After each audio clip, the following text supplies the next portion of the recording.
बिहार विधानसभा चुनाव में एनडीए की धमाकेदार जीत के बाद बीजेपी ने अब अन्य कई राज्यों में अपनी पूरी ताकत झोंक दी है। बीजेपी का मानना है कि बिहार में अपनाई गई रणनीतियों और मैनेजमेंट मॉडल को इन राज्यों में लागू करके वह जीत हासिल कर सकती है। इसी रणनीति पर आगे की रूपरेखा तैयार करने के लिए बीजेपी अध्यक्ष जेपी नड्डा ने 26 नवंबर को अपने दिल्ली आवास पर एक डिनर पार्टी बुलाई है। इस बैठक में उन सभी नेताओं को बुलाया गया है जिन्होंने बिहार चुनाव में अहम भूमिका निभाई है। इस बैठक में केंद्रीय गृह मंत्री अमित शाह, बिहार चुनाव के प्रभारी धर्मेंद्र प्रधान और राज्य प्रभारी विनोद तावड़े भी शामिल होंगे।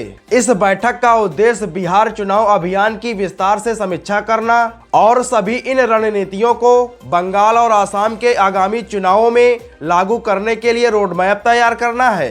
बीजेपी ने 6 महीना पहले से ही पश्चिम बंगाल, तमिलनाडु, असम जैसे बड़े राज्यों में चुनाव की तैयारियों को तेज कर दिया है और इन सभी राज्यों के लिए प्रभारी भी नियुक्त कर दिया है। पश्चिम बंगाल के लिए केंद्रीय मंत्री भूपेंद्र यादव, तमिलनाडु के लिए बैजयंत जय पांडा को नियुक्त कर दिया है और बिहार चुनाव में ऐतिहासिक जीत के बाद बीजेपी के अंदर उत्साह का माहौल है। अब देखने वाली यह बात होगी कि बिहार मॉडल पश्चिम बंगाल, तमिलनाडु और असम में कितना लाभदायक होगा।